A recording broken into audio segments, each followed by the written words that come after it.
Okay, अब हम लोग जो मूव कर रहे हैं वो हमारे पास क्या है, हैंड शेकिंग थ्योरम है। हैंड चेकिंग थ्योरम क्या है, if g is any graph then the sum of degrees of all the vertices of g equal twice the number of edges। आपके पास जितने भी नंबर ऑफ वर्टिसेस हैं वो आपके पास number of edges के twice होने चाहिए। अब वर्टिसेस कौन कौन से हमारे पास होते हैं, v1 v2 v3 and v of n where n is positive integer.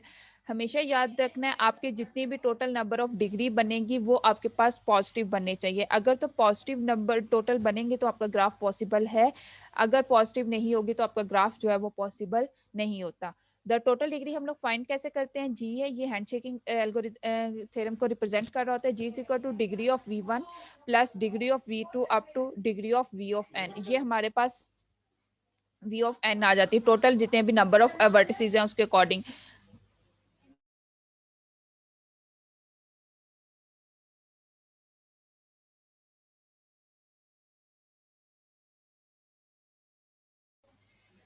तो यहाँ पे degree of v1 plus degree of v2 up to degree of v1 है। अगर हम लोगों ने ये इस तरह डिग्री फाइंड करनी है या इस तरह भी हम लोग कर सकते हैं कि 2 के साथ टोटल नंबर ऑफ एजेस को मल्टीप्लाई कर दें तो वो टोटल हमारे पास क्या आती है, डिग्री आ जाती है। अगर इस तरह भी डिग्री आ जाती है तो हम लोग इसमें चेक करते हैं, अगर तो वो ऑड नंबर में आ रही है तो हम लोग कहते हैं कि हमारे पास जो ग्राफ है वो हमारा पॉसिबल नहीं है। अगर इवन नंबर में आती है तो देन हमारे पास हमारा ग्राफ जो होता है वो पॉसिबल होता है। अब हमारे पास क्या है, ये क्वेश्चन है, draw graph with the specified properties of explain why no such graph exist. अब हमें कुछ क्वेश्चंस गिवन है, इस क्वेश्चंस के अकॉर्डिंग हमने बताना है क्या ये ग्राफ पॉसिबल है या नहीं है। जहाँ पे हैंडशेकिंग एल्गोरिदम लगेगा वहाँ पे हैंडशेकिंग एल्गोरिदम करेंगे, जहाँ पे सिंपल हमें ग्राफ ड्रॉ करना होगा वो हम लोग ग्राफ भी ड्रॉ करेंगे। सबसे पहले था graph with the four vertices of degrees 1 2 and 3। अब हमारे पास क्या है, ग्राफ की फोर वर्टिसेस है, डिग्रीज कौन कौन से 1 2 एंड 3 है।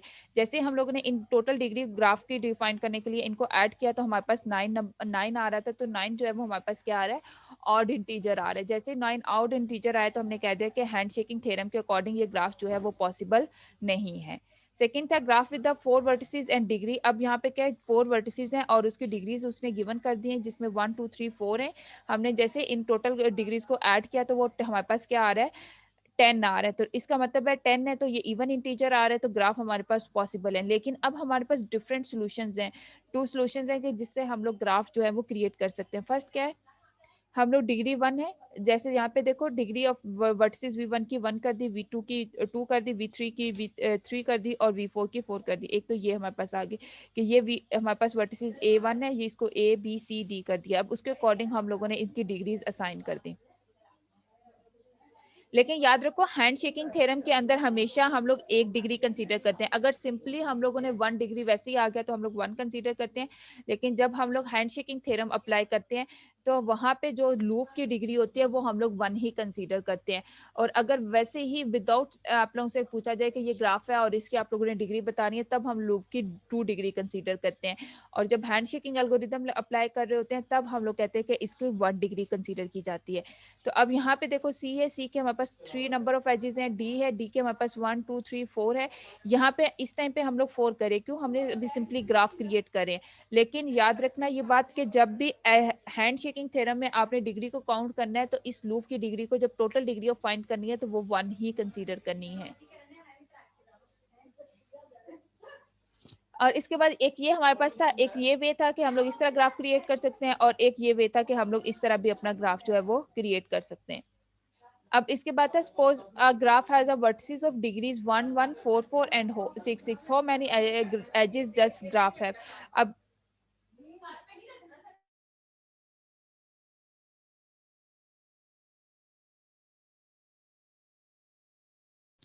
हमारे पास यहाँ पे ग्राफ है, वर्टिसेस है degree 1 1 4 4 and 6। How many edges does the graph have. अब इसमें बताना है कि आपके पास टोटल नंबर ऑफ एजेस कितनी हो सकती हैं। अभी हमने टोटल डिग्री फाइंड की, टोटल डिग्री हमारे पास थी तो हम सब ने इनको क्या कर दिया, ऐड कर दिया। और सबको ऐड किया, ऐड करने के बाद 16 आ गया। तो अब हमने नंबर ऑफ एजेस फाइंड करने हैं, तो number of edges of graph क्या होंगे, 16 डिवाइडेड बाई 2। अब जब हमने हैंडशेकिंग किया था यहाँ पे देखो तो हमने क्या किया था कि टोटल डिग्री अगर हमारे पास होगी तो वो क्या होगी, 2 डॉट नंबर ऑफ एजेस, मतलब 2 से टोटल नंबर ऑफ एजेस को मल्टीप्लाई कर देंगे। अब हमारे पास क्या है, डिग्री टोटल गिवन है लेकिन नंबर ऑफ एजेस हमने फाइंड करने हैं। इसका मतलब है ये जो डिग्री के टोटल डिग्री है इसको डिवाइडेड बाय 2 करेंगे तो हमारे पास नंबर ऑफ एजेस मिल जाएंगे। तो यहाँ पे भी यही काम है कि टोटल हमारे पास क्या है, टोटल हर हर वर्टिसेस की डिग्री गिवन है। अब हमने क्या बताना है, टोटल नंबर ऑफ एजेस बताने कि हमारे पास टोटल नंबर ऑफ एजेस कितने हैं। तो अब हमने क्या किया, टोटल डिग्री की 1 + 1 + 4 + 4 16, तो हमारे पास टोटल डिग्री कितनी आ गई, 16 आ गई। तो एजेस फाइंड करने हैं, तो एजेस का हम लोगों ने पहले ये फार्मूला था, जी इज इक्वल टू, मैं सिंपलेस्ट फॉर्म में लिख रही हूँ, जी इज इक्वल टू 2 स्टेरिक ई। अब यहाँ पे हमारे पास टोटल ये गिवन है और हमें क्या करना है, एजेस फाइंड करने हैं। तो 2 यहाँ पे मल्टीप्लाई हो रहा है, तो यहाँ पे आके क्या हो जाएगा, डिवाइड हो जाएगा। जैसे डिवाइड होगा तो 16 डिवाइडेड बाय 2 होगा, तो हमारे पास जो है वो 8 आंसर आ जाएगा। तो ये हमारे पास टोटल नंबर ऑफ एजेस हो जाएंगे। अब इसके बाद आ जाता है हमारे पास कंप्लीट ग्राफ के, हमारे पास कंप्लीट ग्राफ क्या होता है। A complete graph on n vertices is a simple graph in which each vertices is connected to every other vertices and it is denoted by kn। अब कंप्लीट ग्राफ में क्या है, जितनी भी टोटल नंबर ऑफ वर्टिसेस आपके पास हैं, simple graph भी तो होना चाहिए, लेकिन वो सारी आपस में एक दूसरे के साथ कनेक्टेड होनी चाहिए। ये नहीं है कि एक वर्टिसेस, कोई भी आपकी वर्टिसेस जो है वो आइसोलेटेड फॉर्म में आए। अब फॉर एग्जाम्पल के तौर पे यहाँ पे देखो, ये हमारे पास क्या है, एक टोटल कंप्लीट ग्राफ होते हैं। V1 है, यहाँ पे कोई भी टोटल नंबर ऑफ एजेस नहीं है, ठीक है, कोई मसला नहीं है, हम लोग इसी पे स्टॉप रहेंगे। तो ये मेरे पास एक कंप्लीट ग्राफ है। अब V2 है, V1 है, V2 है, V1 से V2 पे भी जा सकती हूँ, V2 से V1 पे भी जा सकती हूँ। तो ये मेरे पास एक कंप्लीट ग्राफ है। अब यहाँ पे ट्राइंगल शेप बनी हुई है, V1 है, वर्टिसेस V1 है, V2 है एंड V3 है। मैं V1 से V2 पे भी जा सकती हूँ, V2 से V3 पे भी जा सकती हूँ, V3 से V4 पे भी जा सकती हूँ, V3 से V2 पे भी जा सकती हूँ। तो ये भी क्या है, सारी की सारी जितनी भी वर्टिसेस हैं वो आपस में कनेक्टेड हैं। अब यहाँ पे आज जो ये वाले ग्राफ है, तो ये भी सारी की सारी क्या है, कनेक्टेड है। मैं क्या कर सकती हूँ, V1 से V4 V3 पे भी जा सकती हूँ और V1 से डायरेक्ट V3 पे भी जा सकती हूँ। इसी तरह V4 से जाना तो V4 से V3, V3 से V2 और V4 से V2 पे भी। अब यहाँ पे सारे के सारे जितने भी वर्टिसेस हैं वो एक दूसरे के साथ कनेक्टेड हैं। इस ग्राफ में अगर देखा जाए तो ये सारे वर्टिसेस भी एक दूसरे के साथ, हम लोग डायरेक्टली अगर जाना चाहें तो V2 से V3 पे डायरेक्टली जाना चाहें वो भी मैं जा सकती हूँ। V2 से डायरेक्टली V4 पे जाना चाहूँ वो भी मैं जा सकती हूँ। V2 से V5 पे डायरेक्टली जाना चाहूँ वो भी जा सकती हूँ और V2 से V1 पे डायरेक्टली जाना चाहूँ वो भी मैं जा सकती हूँ। तो इसका मतलब है कि ये टोटली हमारे पास क्या है, कंप्लीट ग्राफ है। अगर फॉर एग्जाम्पल के तौर पर मेरे पास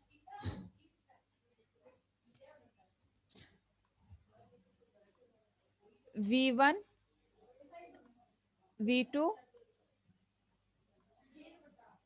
V3 V4, अब यहाँ पे अगर मैं इसको कहूँ कि ये आपके पास ग्राफ है, क्या ये कंप्लीट ग्राफ है? नहीं, ये हमारे पास क्या है, कंप्लीट ग्राफ नहीं है। क्यों?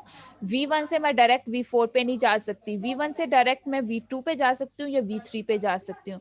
इसी तरह V2 पे मैं जो है वो डायरेक्टली V4 या V1 पे जा सकती हूँ, लेकिन V3 पे नहीं जा सकती। हाँ, बीच में अगर मैं इस तरह ये लाइन्स लगा देती हूँ तब मैं डायरेक्टली इन पे वर्टिसेस पे भी मूव कर सकती हूँ। तो हम लोग कह सकते हैं कि ये हमारे पास क्या है, कंप्लीट ग्राफ है।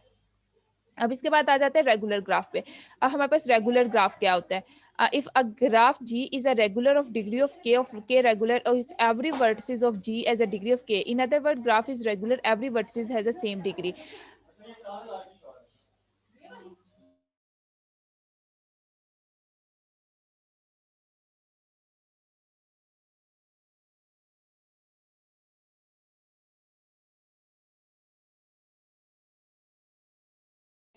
Okay.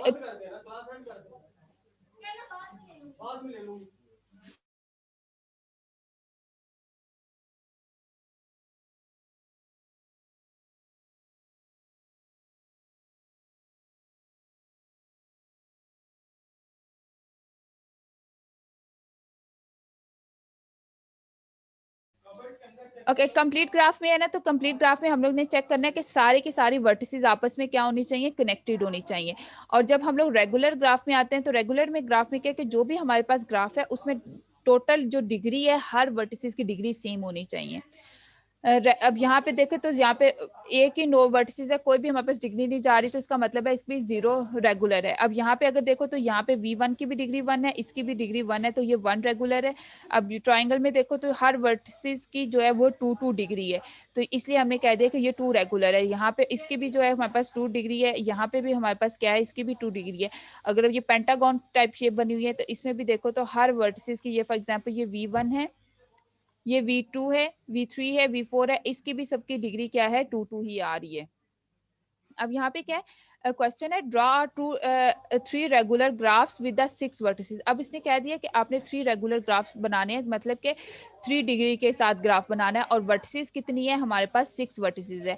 तो हर वर्टिसेस की जो डिग्री है वो 3 होनी चाहिए। तो ये उसके हमने 2 ग्राफ्स बनाए, एक ग्राफ ये बनाया हुआ है, एक ग्राफ ये बनाया हुआ है। इसमें 2 पॉसिबल ग्राफ बन सकते थे, तो दोनों पॉसिबल ग्राफ बनाए हुए हैं। अब देखो, अगर ए वर्टिसेस है तो ए वर्टिसेस की डिग्री इस टाइम पे क्या है, एक ये डिग्री, एक ये है, वो ए से ई पे जा रहा है, ए से बी पे जा रहा है, और ए से एफ पे जा रहा है। यहाँ पे भी हमारे पास 3 है। अगर एफ पे चेक करो तो एफ से सी पे जा रहे हैं, एफ से ए पे जा रहे हैं, और ई पे जा रहे हैं। तो यहाँ पे भी हमारे पास हमारी डिग्री क्या है, 3 है।